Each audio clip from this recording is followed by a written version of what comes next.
Okay, Assalamualaikum. Untuk episod kali ini saya akan tunjukkan cara untuk anda download Adobe XD secara percuma.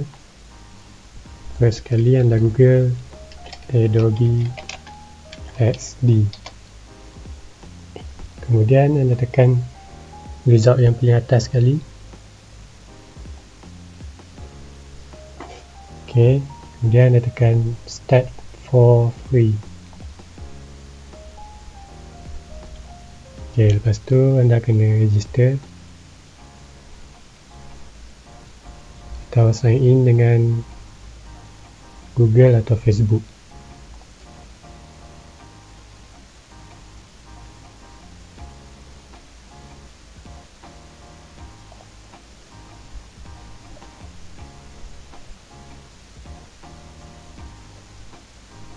Okay, kemudian anda perlu download dengan menggunakan Creative Cloud Adobe.com ni. Okay, Creative Cloud ni kalau yang tak ada dia akan install lah. Tekan open. Okay, so ni Creative Cloud. Jadi dia akan download Adobe XD dekat sini. Okay, kita tunggu dulu. Okay, bila dah siap, anda tekan open.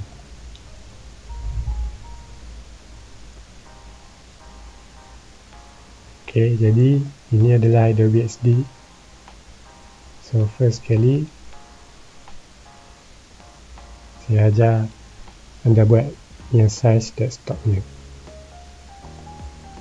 Saya tunjukkan contoh size desktop. Okay, sekarang saya berikan sedikit penerangan tentang interface Adobe XD ni. Okay, first sekali button menu ni dia pelbagai macam biasa, macam Adobe yang lain. Anda boleh save, anda boleh rename nama file ni, yang ni. Sama ada tekan rename, tukar nama, ataupun tekan kat sini je.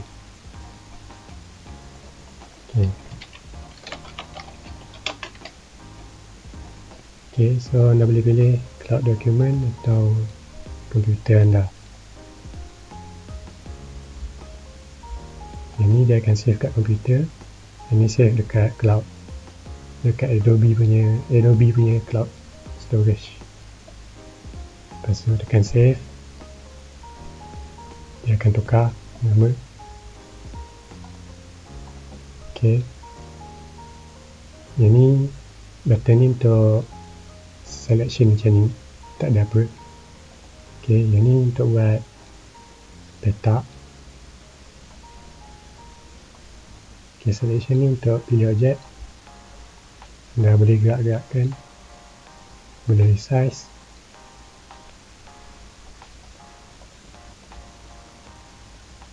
Okay, yang ni kalau anda tekan dia akan jadi radius kat tepi ni. Yang ni orang panggil radius. Okay, tak, kalau tak ada radius langsung dia tajam. Kalau bulatkan habis dia macam ni, lebih bulat. Okay, so yang tu petak. Okay, yang ni bulat.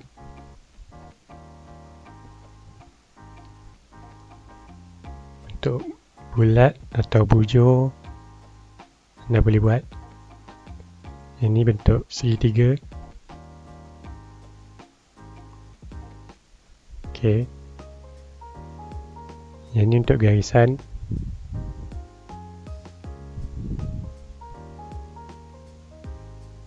Yang ni pen tool. Anda boleh guna untuk curve macam ni, boleh guna untuk trace. Okay, pen tool ni anda boleh buat garisan lurus, garisan melengkung. Okay, Lepas tu sambungkan pada titik akhir, dia akan cantum jadi satu bentuk. Ok, bentuk ni anda boleh adjust. Tekan double click, boleh adjust. Kalau nak tambah point pun boleh, tekan je, tambah point, tambah lagi. Ok, boleh adjust curve kat sini. Ok, yang tu pen tu. Kemudian text. Ok, text ni anda boleh tulis A, B, C. Kemudian bila dah settle, anda tekan escape, butang escape. Tekan select ni. Kalau tak tekan select, dia akan terus teks yang baru punya. Tekan escape. Kalau anda tekan select, baru boleh adjust yang adjust, boleh alihkan. Ok, boleh besarkan. Ok, tu function select ni. Ok, kemudian yang zoom ni selalunya saya tak guna. Saya lebih gunakan shortcut key, iaitu alternate dan scroll mouse ke belakang. Scroll mouse ke depan, dia zoom. Scroll mouse ke belakang, dia zoom out. Ok, untuk sama ada alternate, zoom atau control. Scroll mouse ke depan atau scroll mouse ke belakang. Dua-dua boleh pakai. Control dan alternate. Untuk gerakkan artboard ni, tekan space, tahan space, tekan mouse, left click mouse dan gerakkan. Ok, itu adalah basic untuk tutorial ni. Basic dekat sini. Ok, yang ni satu lagi, artboard. Anda tekan ni, artboard yang pertama anda tekan, dan bila anda tekan artboard ni, dia akan keluar pilihan kat tepi ni, pilihan size ni. Kalau anda tak tekan artboard ni, katakan anda tekan select, dia tak akan ada size macam tadi. Tapi kalau anda tekan artboard ni, ok, anda scroll ke bawah, anda akan nampak size untuk semua device, sama ada iPhone, Android. Baik, untuk desktop punya size bawah ni. Yang ni yang standard lah, standard size 16:9 yang selalu saya gunakan. Bila anda tekan size, salah satu size ni, dia akan tambah satu lagi artboard sebelah kanan. Nampak?